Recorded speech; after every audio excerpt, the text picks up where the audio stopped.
आज मैं देश की नारी शक्ति के सम्मान में और उनका सहयोग करने, उनके पक्ष में समर्थन देने के लिए खड़ा हुआ हूँ। हमारे देश में महिलाएं अलग अलग रूप में दिखते हैं, घर के अंदर, घर के बाहर, खेत में मजदूरी भी करती हैं, खेती भी करती हैं, उद्यमी भी हैं, व्यापारी भी हैं, रोजगार ले भी रही हैं, रोजगार दे भी रही हैं, छात्र भी हैं, वैज्ञानिक भी हैं, एस्ट्रोनॉट भी हैं, खिलाड़ी भी हैं।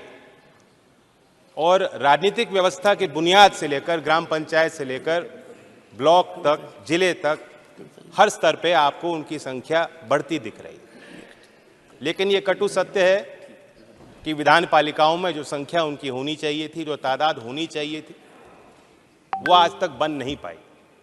और इसलिए आरक्षण जैसे अफर्मेटिव एक्शन को लेकर आज हम सब लोग मिलकर पूरा जोर लगाने के लिए तैयार हैं।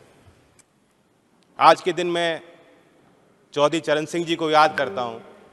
बड़ी बड़ी राजनीतिक सभाओं में वे ग्रामीण क्षेत्रों में दुर्लभ शौच की व्यवस्था पे भाषण दिया करते थे और प्रकाश डालते थे।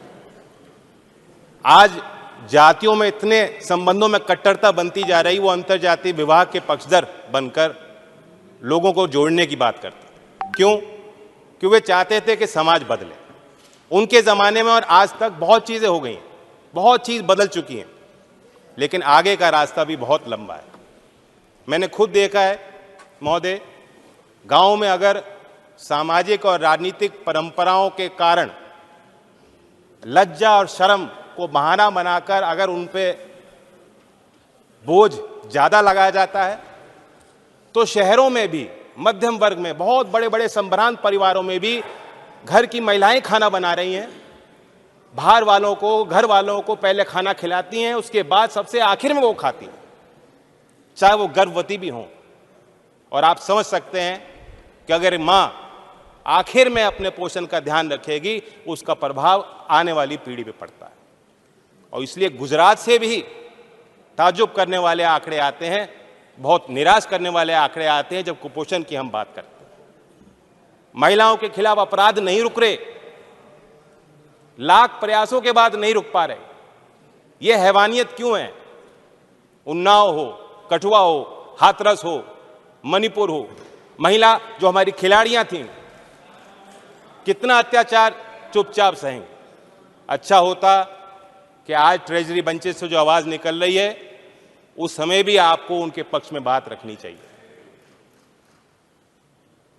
मैं मानता हूं कि इन चीजों का समाधान तब होगा जब हम जैसे लोगों की संख्या ऐसे सदनों में कम होगी और महिलाओं को खुद एजेंसी मिलेगी और खुद अपने नेतृत्व को आगे बढ़ने का मौका महिलाओं को as a voter, as a supporter and as a leader मिलेगा।